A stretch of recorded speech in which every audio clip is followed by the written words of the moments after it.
युद्ध होना कोई अच्छी बात नहीं है, चाहे इजराइल की तरफ हो या चाहे ईरान की तरफ हो, चाहे भारत हो चाहे पाकिस्तान हो। नुकसान तो जो सामान्य जनता है उनको होता है, उनके घर जले जाते हैं, उनके ऊपर बॉम्ब पड़ते हैं, उनकी रोजी रोटी छीन जाती है, लोग मारे जाते हैं। हमारे देशवासियों की भी इच्छा यही है, हमारे प्रधानमंत्री जी की भी इच्छा है, भारत की भी इच्छा यही है कि शांति, दुनिया में शांति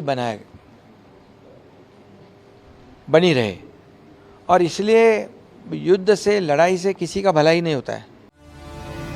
একনাথ শিন্দে, সঞ্জয় রাউত একসময় ছিলেন একই দলের দুই দণ্ডমুণ্ডের কর্তা। দল শিবসেনা এখন দুভাগ। একনাথরা এখন বিজেপির সঙ্গী, আছেন মহারাষ্ট্রের সরকারে। সঞ্জয় রাউতরা এখন কংগ্রেস সঙ্গী, আছেন বিরোধী শিবিরে। প্রতিপক্ষ শিবিরের দুই নেতা একমত, যুদ্ধে ভালো হয় না সাধারণ মানুষের। ওরা কেউই চান না চলুক ইরান ইসরায়েল যুদ্ধ। শান্তির বার্তা দেওয়া হয়েছে প্রধানমন্ত্রী নরেন্দ্র মোদীর পক্ষ থেকেও। দুই বন্ধু রাষ্ট্রের যুদ্ধে নিরাপদ দূরত্ব বজায় রেখেছে ভারত সরকার। দুই দেশ থেকেই নিরাপদে দেশে ফিরিয়ে আনা হয়েছে ভারতীয়দের। সফল ভারতের বৈদেশিক কূটনীতি।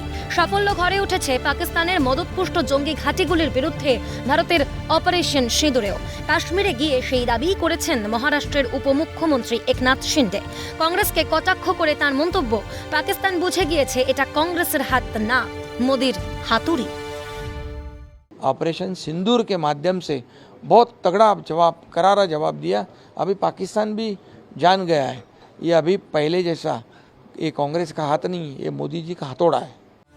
শিন্দের একথার তীব্র প্রতিক্রিয়া দিয়েছেন সঞ্জয় রাউত। যুদ্ধে আমজনতার ভালো না হওয়ার কথা বলা সঞ্জয় রাউতই প্রশ্ন তুলছেন ভারত পাকিস্তান সংঘর্ষ বিরতি নিয়ে।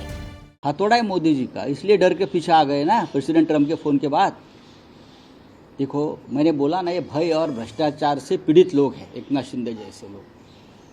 ये जब भयमुक्त हो गए बीजेपी के भय से, तभी असली बात करेंगे। ভারত প্রথম থেকেই বলে এসেছিল ভারতের নিশানায় পাকিস্তানের সাধারণ মানুষ কিংবা সম্পত্তি নয়, নিশানায় শুধুমাত্র পাক মদতপুষ্ট জঙ্গিরা। সে কাজটা দিয়েই অপারেশন সিঁদুর শুরু করেছিল ভারত। জঙ্গিদের উপর হামলার জবাবে পাল্টা হামলার চেষ্টা করে পাকিস্তান, তখন পাল্টা জবাব ফিরিয়ে দিয়েছিল ভারত। অপারেশন সিঁদুরের সাফল্য দেশের সামরিক সাফল্য। তারপর বিশ্বের বিভিন্ন দেশে সর্বদলীয় প্রতিনিধি দল পাঠানো, ভারতের অবস্থান ব্যাখ্যা করা, বিশ্বের দরবারে পাকিস্তানের মুখোশ খুলে দেওয়া ভারতের কূটনৈতিক সাফল্য। সংঘর্ষ বিরতির প্রস্তাব এসেছিল পাকিস্তানের তরফ থেকেই, মেনে নিয়েছিল ভারত। মার্কিন রাষ্ট্রপতি আগ বাড়িয়ে ঘোষণা করেছিলেন সংঘর্ষ বিরতির কথা। কেন? এই প্রশ্ন তুলে কি ফের যুদ্ধে নামা উচিত ছিল ভারতের? কি চান সঞ্জয় রাউতরা? মহারাষ্ট্রের কিংবা দেশের সংকীর্ণ দলীয় রাজনীতি দিয়ে কি বিচার করা যায় দেশের বিদেশ নীতি কিংবা কূটনৈতিক অবস্থান? রাজনীতির কদর্যতায় কি আদেও ম্লান করা যাবে অপারেশন সিঁদুরের সাফল্যকে? ক্যালকাটা নিউজ।